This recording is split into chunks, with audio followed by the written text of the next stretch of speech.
These are basically two types, in a private form and in a public form.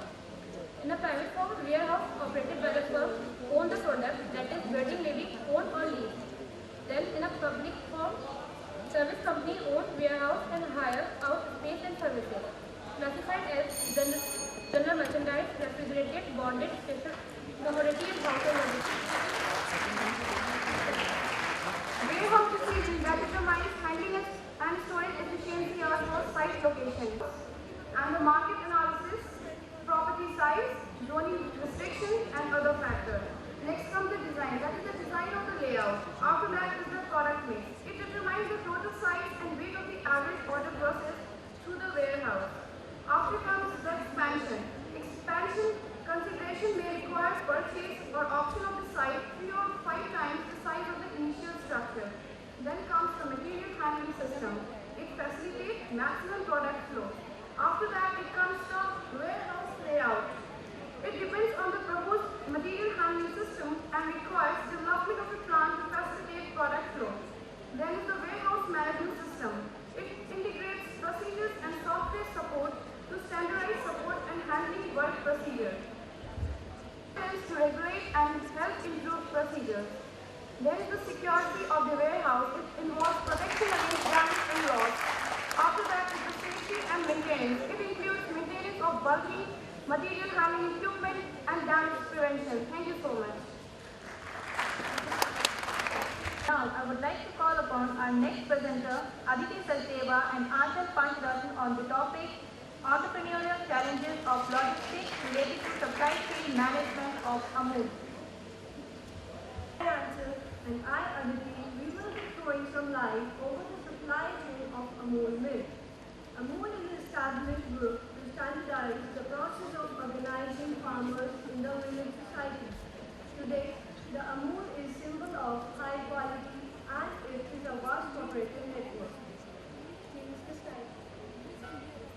Amul includes the collection of milk, its testing, and the payment is made to the farmers for the purchased milk. Amul utilizes its resources effectively with a view to not losing its democratic aspirations of individual members. Next, the annual turnover of Amul till 2010 is 10,000 crore, it is formed under the Dairy Cooperative Movement in 1946. The former chairperson is Varghese today, and it has its overseas market in USA, UAE, Singapore, Hong Kong, and several other South African countries. Objective next. The basic objective behind this case study is to analyze and grab some knowledge regarding the complicated supply chain of Amul milk, which is opted by the Amul Cooperative to make it as a billion-dollar brand. Next.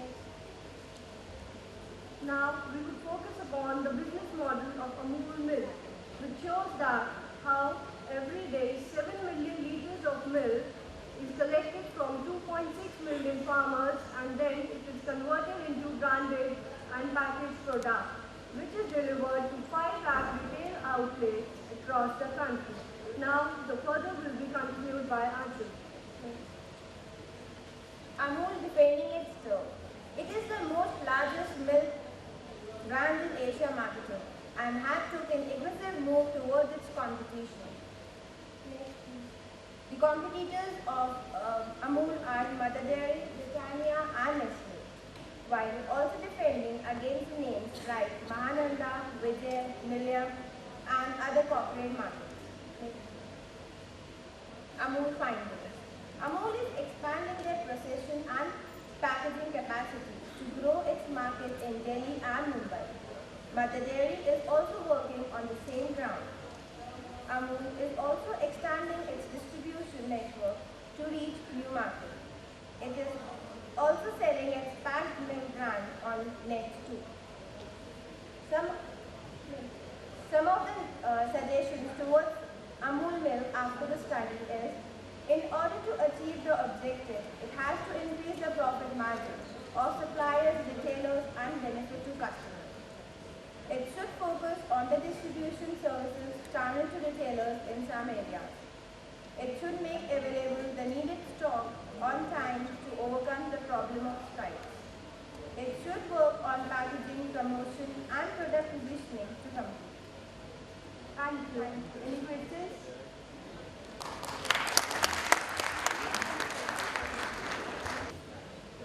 Now, I would like to call upon our next presenter, Tripti Gautam and Shweta Agrawal, on the topic, a study of consumer behavior towards online shopping.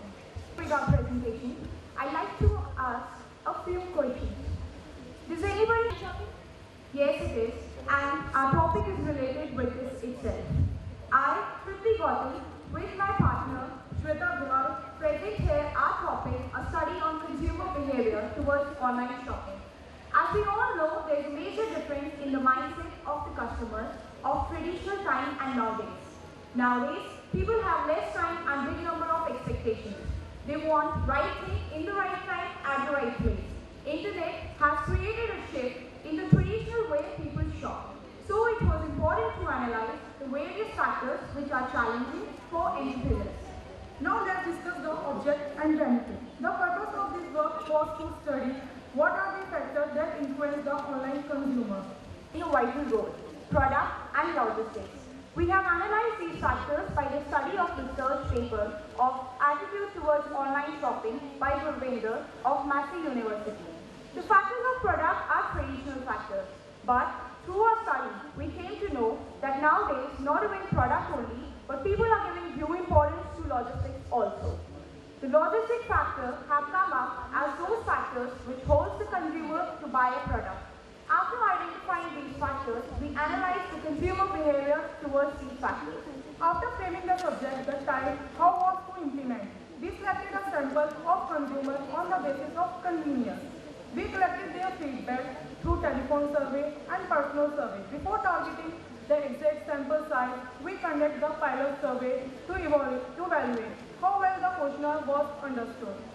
This research shows that out of the 8 factors, product availability, price, trust, service, and return policy are dominant factors. Product availability is the basic factor and has been rated the highest score. The major findings of the study were the logistic factors, which earlier were of not much importance but have come up dominating. So, security and trust go side by side. Do we all know that the rate of online transactions is more in foreign countries compared to India? It is just because the Indians generally have a traditional mindset. They don't prefer doing transactions online by giving their debit cards, credit card numbers. As for them, online payment mechanism is not secure. If we look towards an example of electronics, people have the habit of testing things at least once before they buy. Coming up to the next factor was return policy. As far as the return policy is concerned, cash refund policy, credit card refund, check refund attract customers, as no customer wants to be in a state of loss. The last factor was services.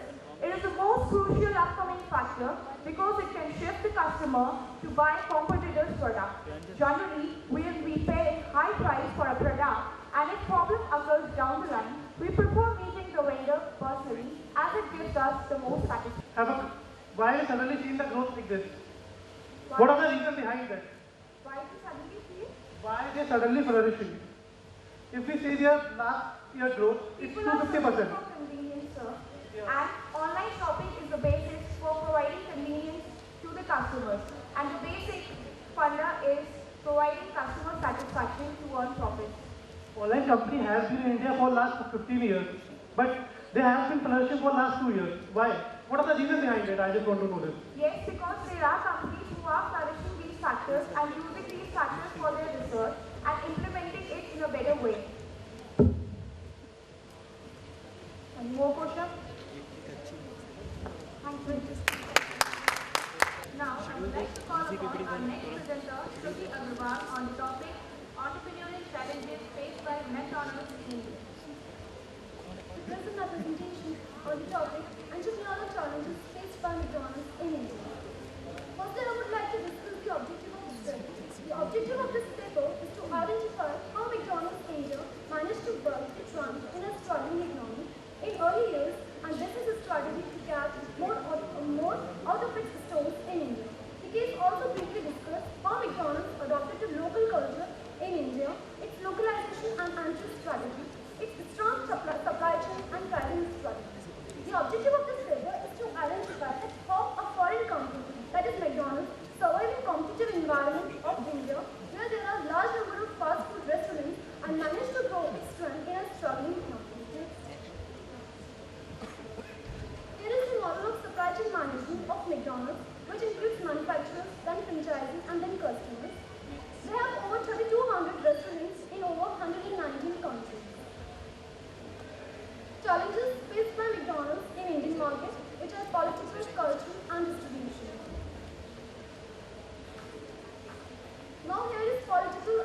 challenges. Health and safety guidelines, weight and gain, elevate diabetes risk. As we all know that fast food increases weight and increases diabetes risk, so it increases the health of our nation. So it affects the health of our nation. Ecological and environmental issues. Largest consumer of paper. McDonald's is the largest consumer of paper as it uses paper in its packaging in every food item. Food packaging litter roadways, home pressure market group. Home pressure market group refers that Indians generally prefer Indian restaurants. Next is cultural challenges, eating habits. The majority of population in India is vegetarian. They generally prefer regional food and home cooked food. Eating out at special occasion, price sensitivity. India is a nation of value-sensitive consumers. India is a nation of value-sensitive consumers. They follow this strategy as still a developing country. It is still unaffordable by many families. Several low-cost substitutes are also available, like fast food restaurants. Next is distribution challenges, socially and geographically diverse. Bad roads and basic infrastructure bottlenecks. Power situation even in metros, deliver the low cost with the highest quality. Maintaining McDonald's cold, clean, on-time delivery standards in India. And now how to overcome these challenges? McDonald's infused ₹400 crore to set up its delivery mechanism before entering in India. McDonald's tied up with various suppliers and distributors in India. McDonald's adopted the strategy of Shuddh Shakahari experience, which is dedicated to vegetarian menu. And now it adopted the strategy of Shuddh Shakahari experience, which is dedicated to vegetarian menu. And Happy Meal small burgers, fries, coke, and joy for recreation. Pricing lower than Pakistan, Sri Lanka, and 50% less than USA. McDonald's delivery services. Thank you. Now, I would like to call upon our next presenter, Kopal Goswami and Anamika on the topic Problems and Prospects in Supply Chain Management of Cadbury. Anamika Vishwas are here to give a presentation on the topic Problems and Prospects in Supply Chain Management of Cadbury. Introduction. Next. We have researched the problems and prospects of Cadbury. Some glimpse about the company. Cadbury is a British company in 60 countries with 35,000 direct and indirect suppliers. The company is engaged in manufacturing of different confectioneries like milk chocolates, chewing gums, etc. Next. The main objective of this research is to find out the problems which are associated with the company's supply chain and to find out the solutions for them. The data is mainly secondary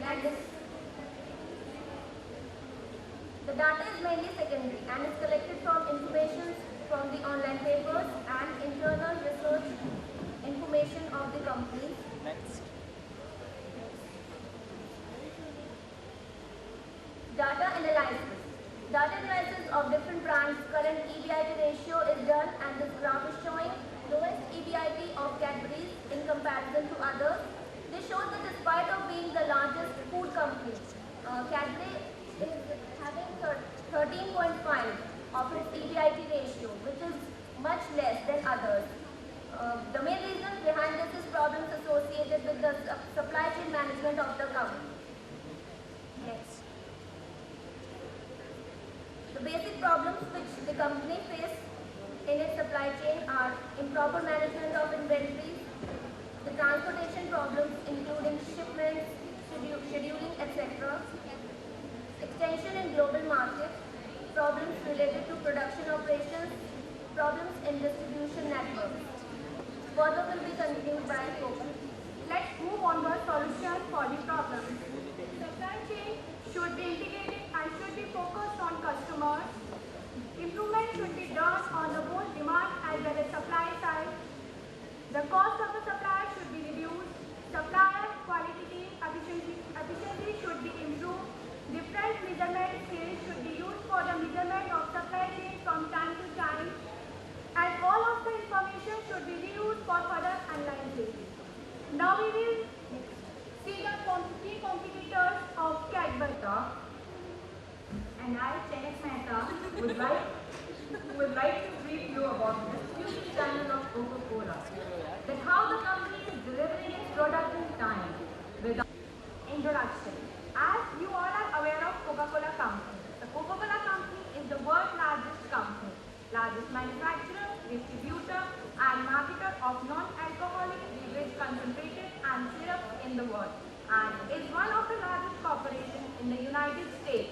Next slide please. History of the company. The company was founded by Chandler in year 1892. Its headquarters was settled at Atlanta, Georgia, USA. The present key members are Mutter Kent for the worldwide, whereas Atul Singh for India. Present working of the company. Coca-Cola produces syrups, concentrates. These concentrates is distributed in geographical locations at the regional offices.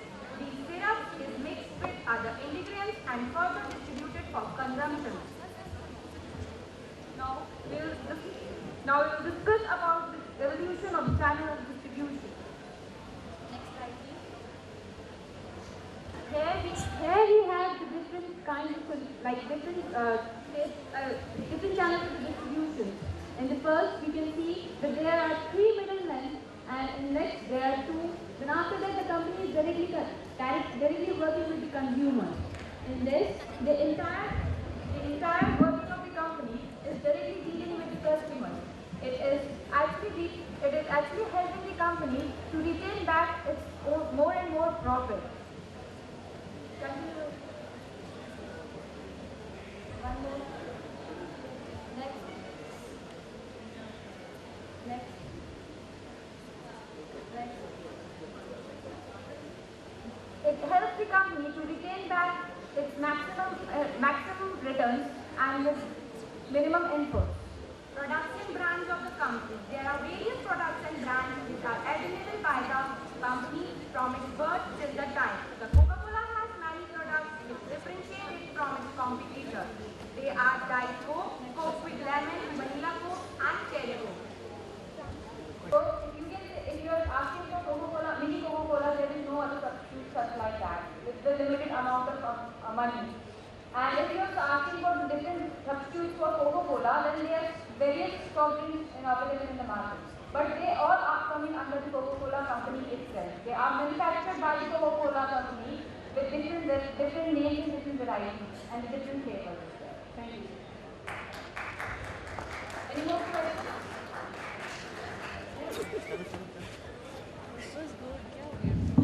Now, I would like to call upon our next presenter, Anamali and Anshu, on the topic Supply Chain Risks and Mitigation Strategies.